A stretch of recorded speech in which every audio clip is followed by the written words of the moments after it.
Charting the course, understanding direction-related prepositional phrases. Hello, English language learners. Today we are diving into a very important part of English grammar, prepositional phrases, specifically those related to direction. Direction-related prepositional phrases often indicate movement from one place to another, and they are crucial for clear communication in English. So, let's set sail. A prepositional phrase is a group of words that begins with a preposition and is usually followed by a noun or a pronoun, known as the object of the preposition.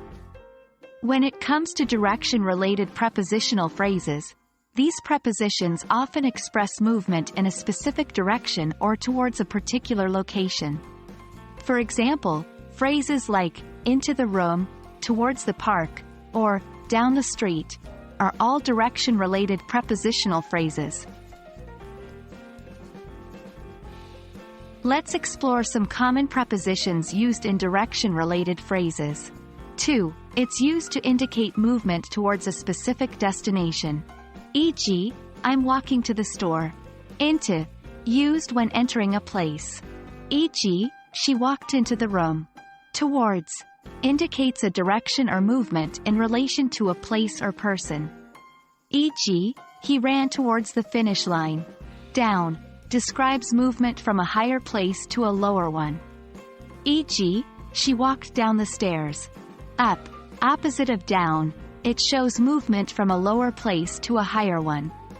E.g., we climbed up the hill. Through, shows movement from one side to another.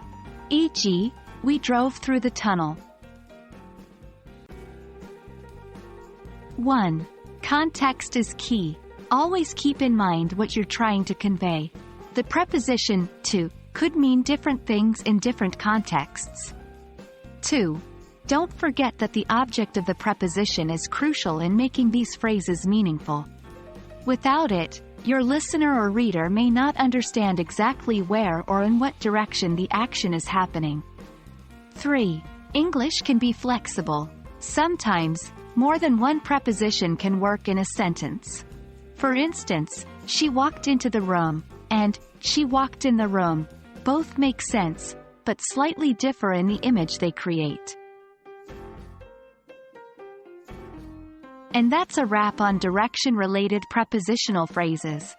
Remember, these phrases help your listeners or readers understand where action is taking place or where something is moving to, from up, down, into, through, and so on.